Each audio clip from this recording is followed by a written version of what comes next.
The right line if you want to be really fast on a racetrack. Martin Bauer and I are talking today in the Race Lab about choosing the right line. All the secrets right now in this video.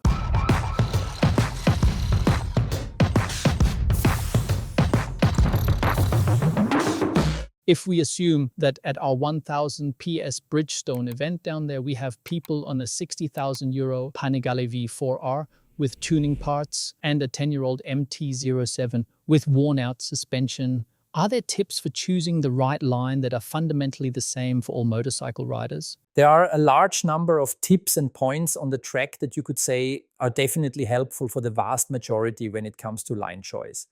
Of course, the final really good line also depends a bit on the type of motorcycle, because it makes a difference whether I am riding a super light, low-powered bike or a very heavy, powerful bike down there. Especially when we talk about corners that have a higher rotation angle, for example, 180-degree corners, there I am able to bring in very different types of lines.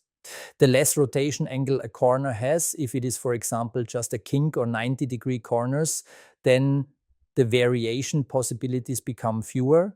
But especially with bigger rotations, I always like to say 180-degree corners, there is a large number of possibilities, and that naturally depends on which vehicle I am riding there.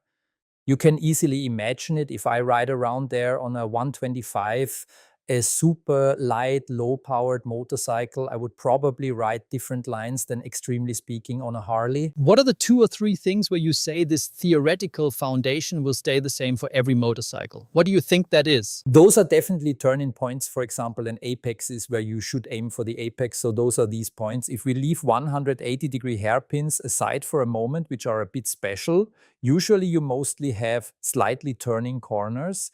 And there you can say relatively precisely what is really good. Of course, a turning point also depends on what speed I arrive with, which means on the power of the vehicle and how easily the vehicle can be moved in handling. But fundamentally, you can say that you can define certain points on the racetrack, and if you stick to them, you are already well advised. In fact, you could copy the turn-in points and apexes from the really fast guys and from the colleagues who ride maybe 2 leagues above you. We are not even starting with braking points and so on. But that is already valuable information, because it is often the case, Martin, that you have instructors there who in their life have never ridden as slowly as the people who show up. There are people who are natural talents. They ride on a circuit for the first time and do 220. And then they want to explain to people how to get from 3 minutes to 250. That is sometimes a bit difficult. But even these natural talents can tell people who are completely lacking talent. When it comes to turn and point and apex, you can tick the box. That will be identical. And then I think what also matters is physics, or basically it is mathematics, not physics integral calculus. We want, I think in any case, to leave the corner as fast as possible. That is the same for everyone, no matter what motorcycle they are riding there. So you have to choose the line so that you get out of the corner as fast as possible. What do I have to do to get out of the corner as fast as possible? For that, I have to adapt the corner entry so that I am able to get back on the throttle as early as possible and take a lot of speed onto the straight that follows. So it is also about estimating what happens after the corner I'm looking at right now. Do I have a very long straight after this C-corner, or does another combination of corners follow immediately? If I have a very long straight, the corner exit, the speed I take out there is essential, because of course I benefit from it along the entire straight. And there you really have to pay attention to leaving the corner as fast as possible and being able to open the throttle as early as possible, because that ultimately leads to a higher corner exit speed. And for that, it often makes sense to invest a bit of time or speed at corner entry so that I get the motorcycle perfectly positioned at the apex in order to accelerate out tangentially again. I think we can both sign off on one general statement. If you go into the corner with the intention, I want to ride the corner in such a way that I can open the throttle as early as possible, we would both agree completely, right? That is absolutely correct. And I think that is something many beginners maybe do wrong. They go into the corner without a plan. They just try somehow to get around the corner alive and not collide with anyone and not end up in the gravel. But I think having the plan, I want to get on the throttle as early as possible, that does not lead you into the gravel, does it? that is something you probably have to hammer into people in instructor training all the way up to good lap times, right? Everyone benefits from that, regardless of riding level. Because if you look at a corner, the number of meters you cover in the corner is usually relatively small compared to what comes after when you exit onto the straight. So you can easily imagine if I gain 2 kilometers per hour in the corner because I enter faster and try to get around the corner quicker, I only benefit from those 2 kilometers per hour in that corner itself. But if I manage to exit the corner 2 kilometers per hour faster, I benefit from that extra speed over the entire straight without additional stress or riding at more risk.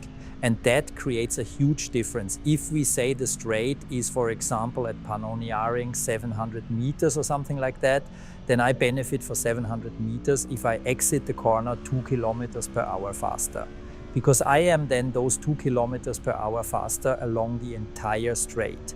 If I only try to be faster in the corner itself, and the corner has a length of, I do not know, 200 meters, I benefit inside there. But if I ruin my corner exit in the process, then in reality it is worse to ride the corner faster and then be slower on the straight than the other way around. That is why it is important to focus primarily, depending of course on what happens after the corner. If there is a long straight, it is better to focus on choosing the corner entry in such a way that I can position the motorcycle at the apex so that I can accelerate out very early and tangentially. That is one of the most important points. And the more powerful the motorcycles become, the more important this aspect becomes, because the earlier I can release the power of the vehicle, the more speed I achieve for the corner exit and ultimately for that straight. And it is always a pleasant effect when I manage to gain time on a straight, because it costs me no energy and no risk. That is why it is important for everyone, regardless of riding level, to put the main focus on exiting a corner properly rather than braking particularly late and entering a corner fast. When it ultimately comes to real best lap times, you also have to consider that segment. Then I cannot just brake early unconditionally. At some point, I will no longer achieve lap times. But when we talk about benefits in terms of time, it is always more valuable to consider the corner exit as the main priority and subordinate everything else to it. That means it is important to enter the corner in such a way that I position the motorcycle to exit the corner properly. Okay, and maybe that is the important hint for you, because if we now start drawing corner combinations of all German-speaking racetracks here, that is relatively unsexy. It is better for you to understand what is actually the background, what is the why. The goal is to go on to the next straight at the corner exit with plenty of drive. And then maybe with your physiology, with your ability, with your motorcycle, it is a bit different here and there than what the great masters on YouTube explain to you. But please always keep this goal in mind. And then you have partly these are supposed to be corners here on your sketch. Then you drew some special corners there that you probably still want to mention. Are those special corners where you have seen that your students you instruct sometimes have challenges, or where you think you can gain the most time? No, it is actually meant to show that there are some corner combinations where there are hardly any variations in the line. Take chicanes, for example. In a chicane, I cannot vary the line much. It is simply about riding it in such a way that I find as straight a line as possible. I do not have many variation options there. The turn-in point is quite precisely defined so that when I turn in there, I reach an apex at the first kink, and at the second kink, I am again at the apex. So it is more about such systematics where even I do not ride much differently than a beginner. Because intuitively, if I want to ride something like that fast, I try to lay in a straight line. So especially in chicanes, there are hardly any variation possibilities. The same applies to 90-degree corners, as we often find, for example, at the Red Bull Ring. There we mostly have a long straight and then a 90-degree corner. Long straight, almost 90 degrees again. And there it is about laying in as large a radius as possible into a 90-degree corner. There I can only adjust the turn-in point a bit and again focus on what we just discussed, that from the apex onward I can really fire out. The later I set the turning point, the better I can accelerate out at the corner exit, because of course the angle becomes better. The later I turn in, the flatter I come out of the corner. It is only important that despite the late turning point, one still hit the apex. I gain nothing if I just brake later and then miss the apex because I come in too wide. So that is important. But fundamentally, these are corner combinations where there are relatively few variation possibilities. Where there is really a lot of room is, as we said before, in 180-degree corners. There I can bring in different riding styles, especially on a super bike, for example. It is very important that I can accelerate out very early. I still want to brake very late to carry a lot of speed in. And then with a 180-degree arc, this V-style automatically emerges. You hear that quite often.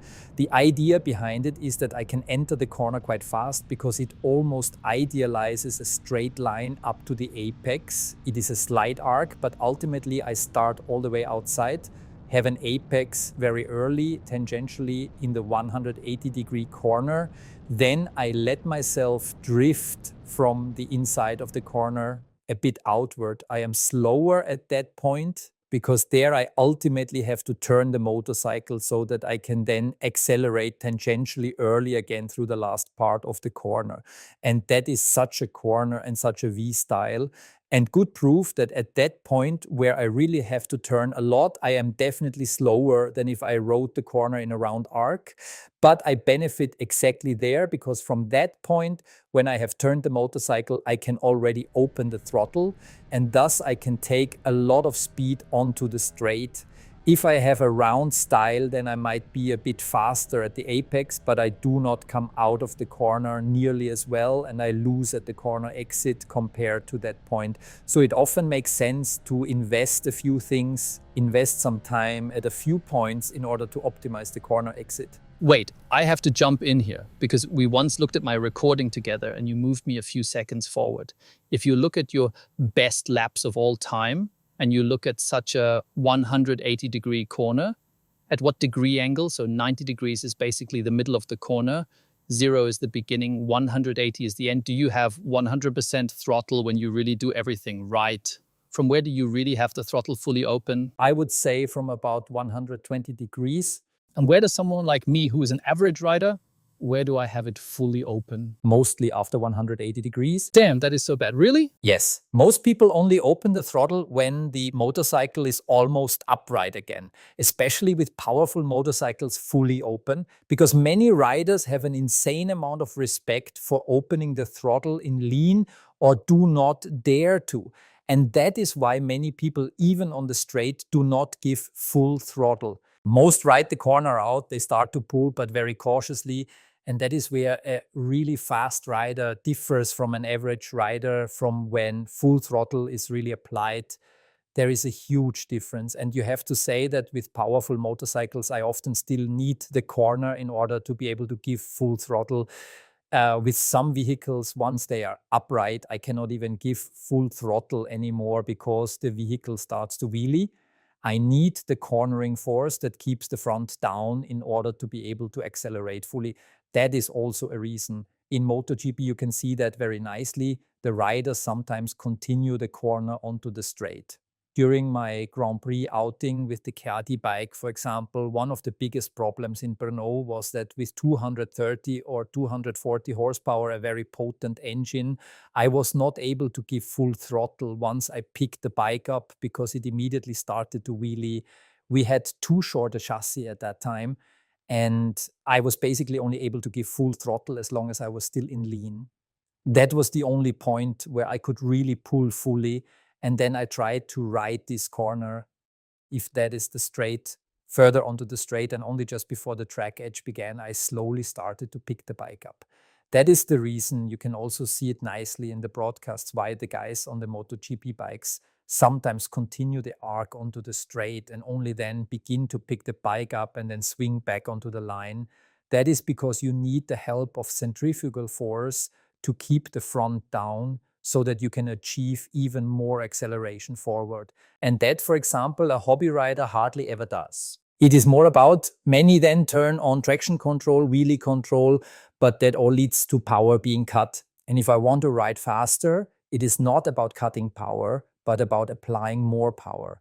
And I only achieve that by changing the vehicle dynamics or choosing the line in such a way that I can ride the corner out longer in order to use centrifugal force. So you see there are several aspects that influence the line that maybe already goes into a very advanced level and depends on the motorcycle, of course.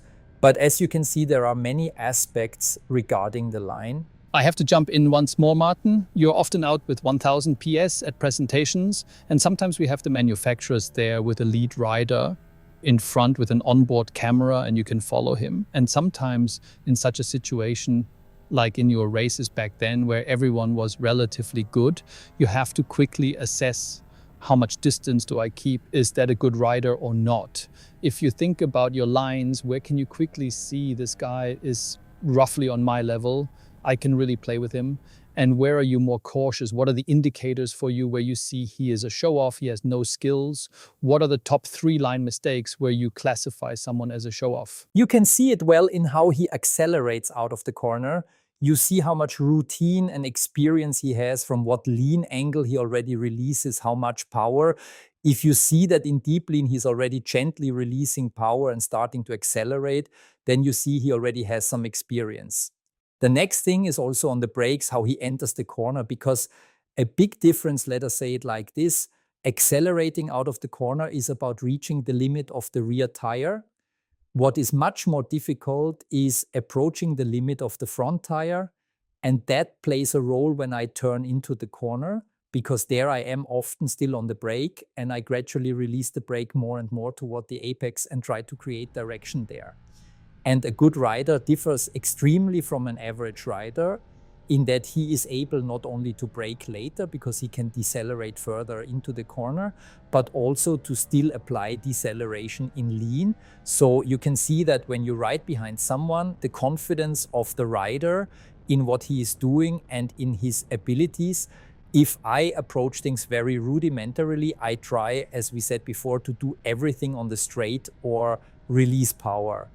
And everything that moves away from the straight, when I build lean angle, I do not dare anymore. So you can see it very nicely. Beginners or less experienced riders brake, release the brake, and then roll into the corner. That is fine if you just want to cruise comfortably around the track and without stress. But if it is about finding time, it is a huge difference. Because if I can still use that entry into the corner as deceleration, I can brake much later. If I want to have the deceleration done before the turn-in point, then of course I have to brake much earlier. Those were actually the most important points. Many riders in the normal range, I have to say, show a very high corner speed. The corner speed, that is very interesting. For a normal rider, the difference to me is often not that big. However, at the same speed, I create a completely different angle in the corner, manage to get the bike turned more, and then open the throttle much earlier. So I think many try, when it comes to riding faster, to simply ride a higher corner speed, but that usually leads to worse lines because then they cannot exit the corner properly anymore. They take higher risk in the corner, but that actually makes lap times worse because he might be a bit faster in that small section in the corner, but then loses significantly more on the other much longer sections. And that is one of the most important points where I most often see a source of error with beginners, that they try to simply increase corner speed without thinking about maybe braking a bit later and opening the throttle earlier. So this focus on just riding faster and with more lean, which in the rarest cases leads to faster lap times because everything else suffers from it. Martin, thank you very much. And thank you guys for watching this video. Feel free to post your individual line questions below. We will try to answer them all. Thanks for the interest and subscribe to the channel if you haven't already.